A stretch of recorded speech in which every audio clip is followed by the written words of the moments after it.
early morning in July, and General Lee has received reports that Harry Heth's division has run into Union troops outside Gettysburg. He hatches a plan.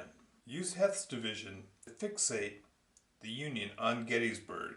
Then he will perform a double envelopment with Ewell and Hill's corps coming around Gettysburg like this, and then Longstreet's corps will come in after that, straight on Gettysburg. This will overwhelm the Union Army. That's his plan. The cavalry drove back the lead elements of Heth's division. Heth reformed his division into line and pressed forward. The Union cavalry gave a light resistance and then fell back. Union troops were spotted moving north of Gettysburg. It was late morning, and Heth kept up the pressure.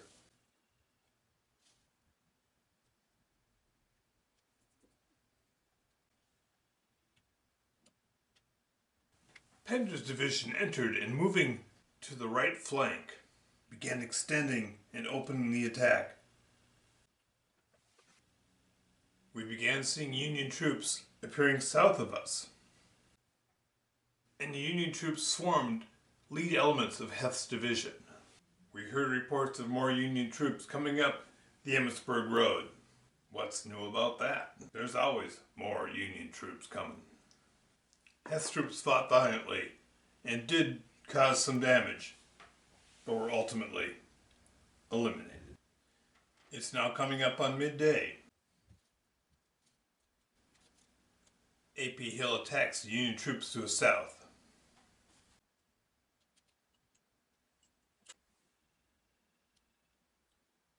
Then Ewell deploys northeast of Gettysburg.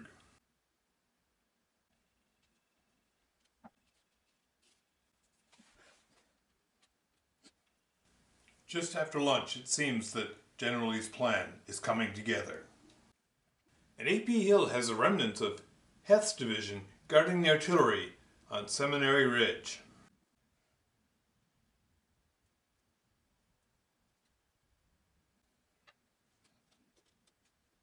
Ewell begins cautiously moving around the right flank. In the early afternoon, Union troops occupy Gettysburg. Union cavalry is spotted out on our left flank. Ewell sends Rhodes to drive them off. A.P. Hill's artillery bombards Cemetery Hill, driving the Union troops off of it. Pender's division assaults the Union left. Union counterattacks west of Gettysburg. We drive the Union troops back, but our artillery is severely compromised. The cavalry is driven off. We have our drive west of the Willoughby Run. The Union holds and Pender's troops are driven back. And here, the Union counterattack. Howard's corps is driven back with heavy casualties. Now it's very early evening.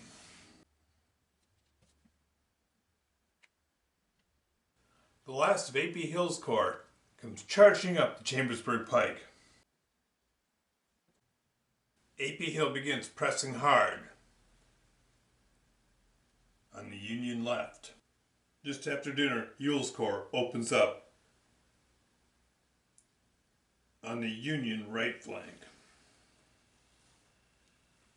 The Union line forms up between Cemetery Hill and the Peach Orchard. We drive the cavalry off, but the Union's putting up a fight east of Gettysburg. But they are driven in. With any luck, the Union troops will be maneuvered out of Gettysburg. Final movements of the day. The Union is maneuvered out of Gettysburg.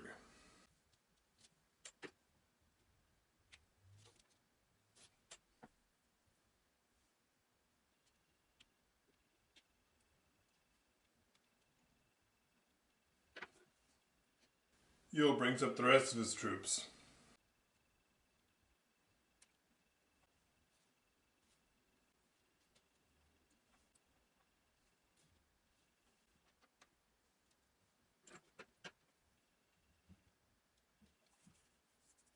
and Hood's Corps arrives.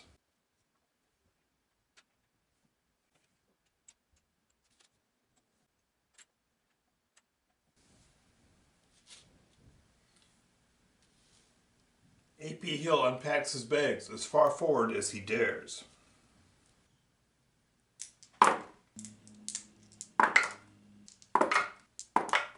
The Union troops are driven back, but with heavy losses. And we'll see what we can accomplish overnight. Ewell unpacks bags. After the day's fighting, all is confusion in his lines. Longstreet's corps arrives and begin conferring with Lee and A.P. Hill.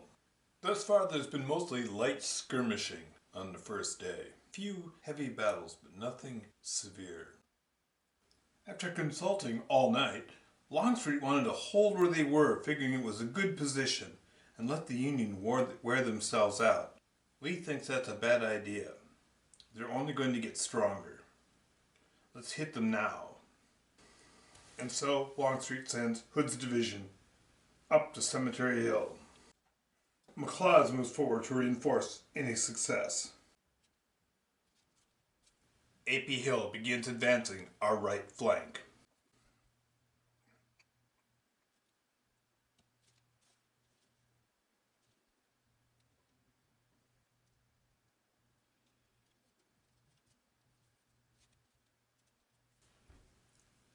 The Union troops are driven off and fall back. And Ewell throws Johnson's and Rhodes into the line. We begin getting battle reports in from our attacks. Although the initial onslaught was thrown back, the full weight of the division was too much, and the Union troops evaporated. And to the left, just beyond Culp's Hill, the Union line collapses. We can't believe our luck. We get reports from Wolf's Hill. The Union holds. Rhodes' division is driven back. Inconclusive fighting leaves no one in control of the hill. It's mid-morning and we're confident we can break the Union line. However, they're not running away yet. In their exuberance, A.P. Hill's men drive forward.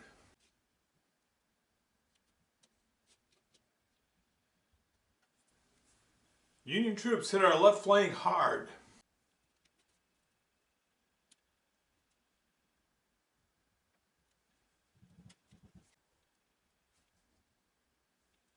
McLaws springs forward.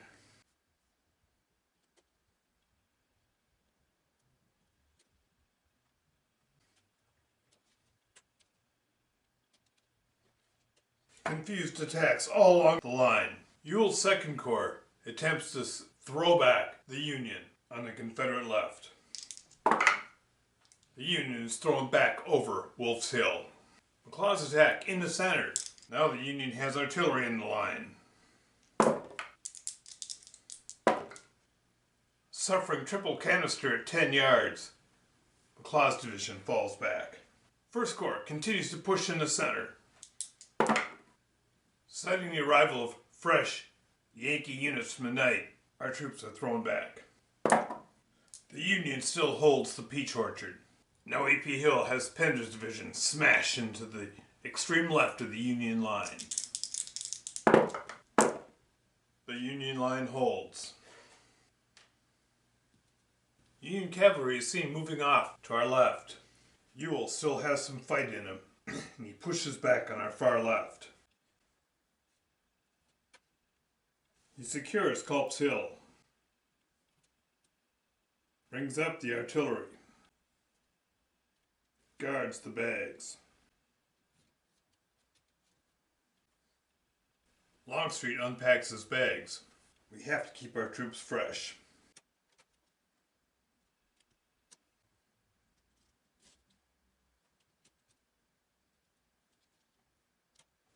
And in our command tent, we're getting reports from the combat on both flanks.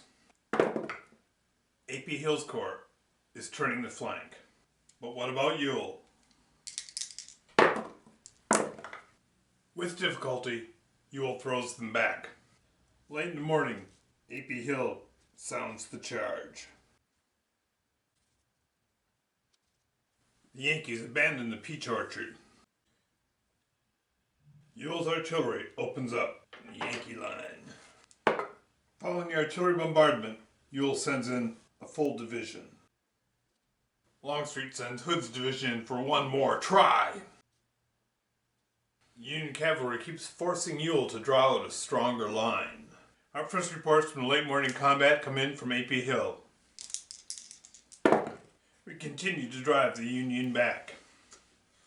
Now Ewell's men in the center.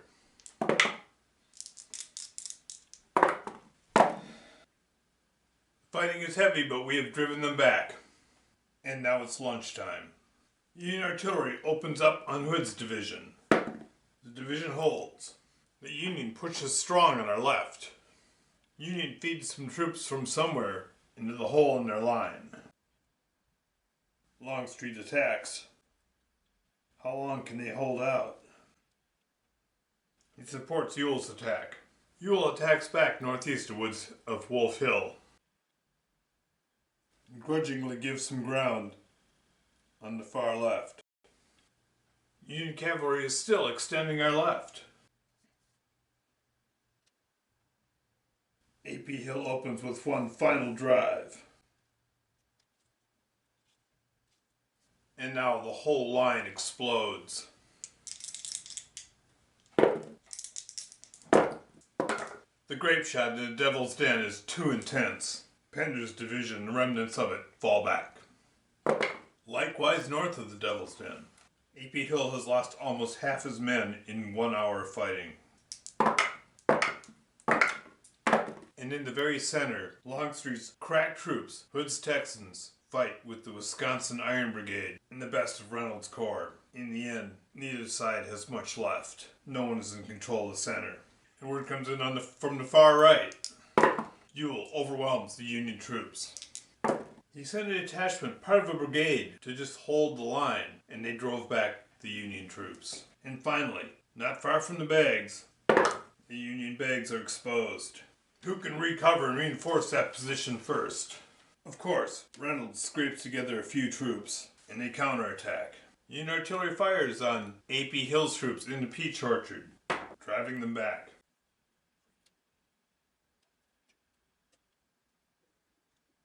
Longstreet's corps contacts the Union bags.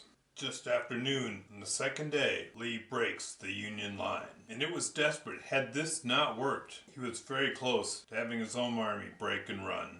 That was pretty intense. Good game.